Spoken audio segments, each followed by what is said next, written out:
I'm here with Stella and Nsong. We're talking about the Caregivers Cliff Notes. Congratulations on the Silver Award, the Silver Medal for the book. Thank Caregivers Cliff Notes, subtitled 27 Things to Do When Your Parents Are Losing Their Independence. 27 Things to Do When Your Parents Are Losing Their Independence. Yes. By Stella and Nsong. Congrats again. Thank you. Wonderful.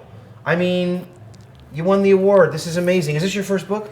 My second book. Second book. Yes. Okay. And here we are. Give me some background on where's the inspiration for this? Where does Stella get her motivation? I am a professional caregiver. Okay. I serve as the president of the Caregiving Institute. Okay.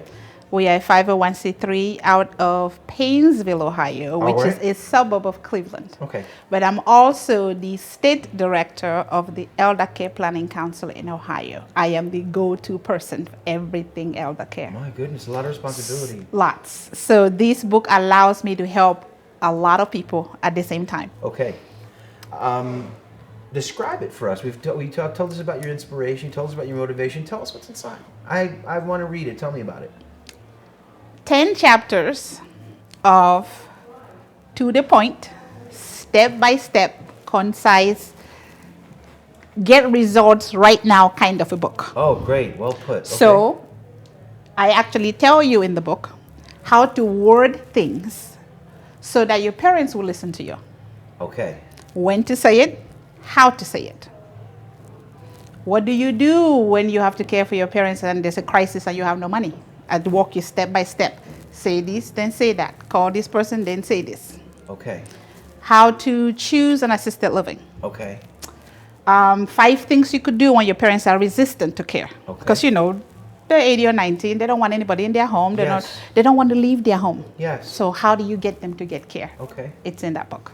All the shop talk in elder care, the simplified version of the big terms. Interesting. In gerontology. Compelling. Yeah. Yes. So there's a lot of different dynamics, if you will, to seniors, our parents getting to the point where they are quote unquote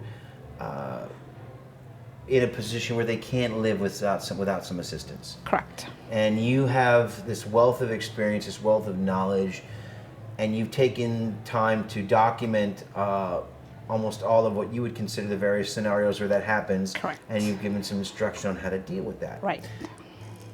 Give us a bio on Stella. Who are you? Tell us. And I know that some of this comes from a personal place, so if you want to share that, please do. My purpose in life is to be a lamplighter. Oh, okay. So I bring light to every situation, especially caregiving. Okay. It comes naturally for me. I could provide advice almost in my sleep. Wonderful. I have solved the most mind-boggling caregiving situations Okay. there is. And with my positions, all these problems come to me. Sure. And so the answers just naturally flow. Give me an example of one of those Stella, quote unquote, mind-boggling situations, if Okay. you would, and relevant to the book. Of All right. course. So, 76-year-old gentleman with a 40-year-old wife. Okay. They were married for 2 years. And the 2 years following their marriage, he suffered 4 strokes. The last one left him with dementia, urinary incontinence, horrible mood swings, major depression. So she could no longer care for him at home. So she decides to put him in assisted living. Okay.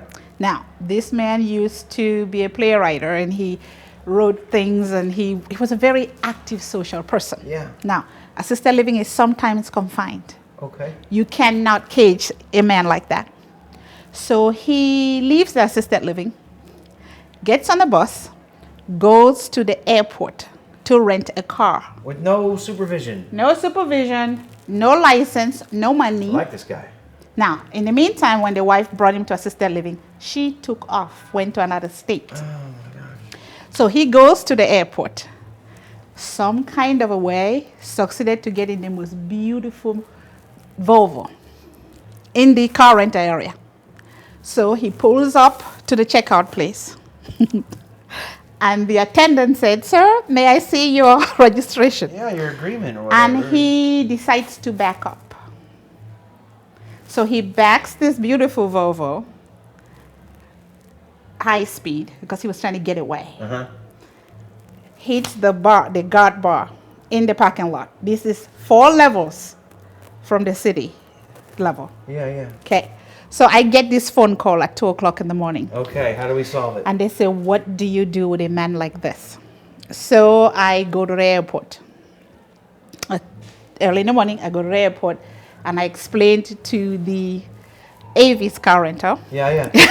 I explained to them what his medical condition was. And I made arrangements to get him back to the facility. Okay. Now, in a situation like that, ordinarily what they would do is put him in a lockdown unit.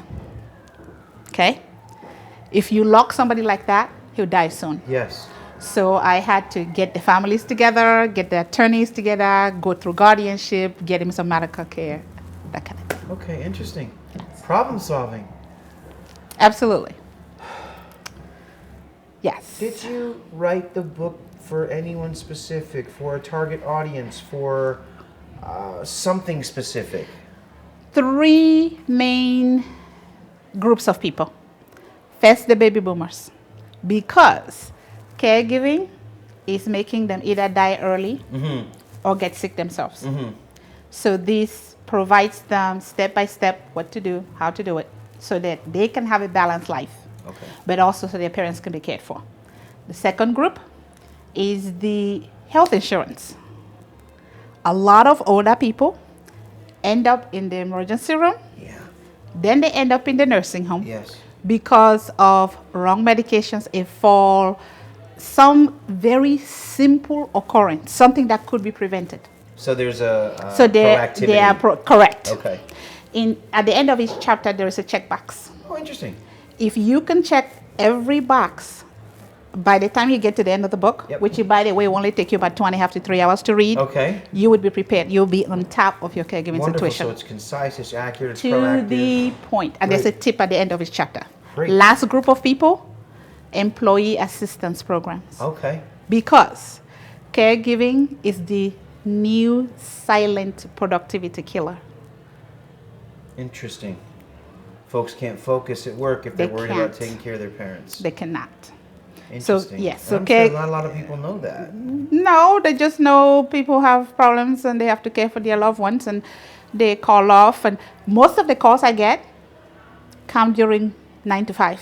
Interesting. These are people calling me from their workplaces, emailing me from their workplace, going to the website from their workplaces. And you have a relationship with them already, or they're just calling you for the first time? Some of them are just finding recommended? me for the first time, or they may read in the newspaper. I do write a column. It's called the Elder Care Cliff column. And it's elder care advice that I give. So, and I put some of these situations in the column and I write a recommendation or a suggestion. Well, and people might be saying, gotta call Stella, she's the expert. She will tell you exactly what you gotta do This to make this is work. correct. So this is what I do. So you got an award. It's not just you wrote this book and it was successful. It's sitting there. Look at it. Thank What you. does the award mean to Stella? It means that this information needs to get to more people. Now, I have created a holiday. Okay. It's called the National Caring for the Caregiver Week. Okay. And this award will help me develop that concept. Wonderful. It will help me raise funds for the program. The idea behind the holiday is to raise awareness that the caregiver must care for themselves so they don't die early. But also to let the public know that although caregiving is the greatest act of love, Yes. it will destroy your health, your career, your marriage, if you don't approach it correctly. You got the award. You told me what it means to you. It's wonderful, and it's going to help you to get the holiday going. It's going to be a wonderful experience in terms of you furthering your efforts for caregivers and for creating this solid dynamic for family members and parents who are losing their independence, as we know. Where to from here? Where are we going? What's the next leap for Stella? We make Ohio, the state of Ohio, ready for the elder care cliff. The elder care cliff. You've heard of the financial cliff. Yes. Did you know there's an elder care cliff coming? I haven't, but I'm sensing from our conversation that there's one close. That is the year 2030. The Okay. youngest baby boomer will be 85.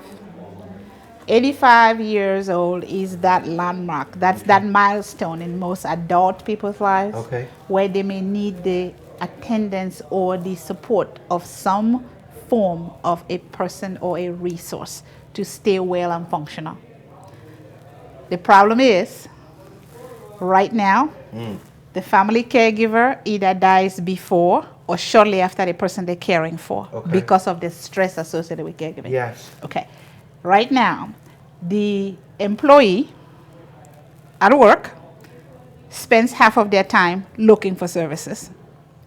What will happen is, when these baby boomers become 85, the employees are going to quit because it will be cheaper to care for their parents at home than to work and pay somebody else to do it. Yeah. Right? Yeah. So then the question is, what is the country going to do? Right. So the next I step think the is. question is, what is Stella gonna do? 'Cause So it sounds what like you I have, a solution in I mind. have quite a few solutions. So Okay. I have created respite care programs, which is Okay. why well, part of the reason I wrote the book, and I will raise funds to expand this program so that the state of Ohio would be ready. Wonderful. Just like you go and take care of your car Wonderful. on a regular basis, you will take care of your elder care affairs on a regular basis. Well, I think society and we all have benefited greatly from this, and congratulations on the award. Thank and you. Here's hoping you write a lot more, and all the best to you. What a pleasure to meet Yes, you. you too.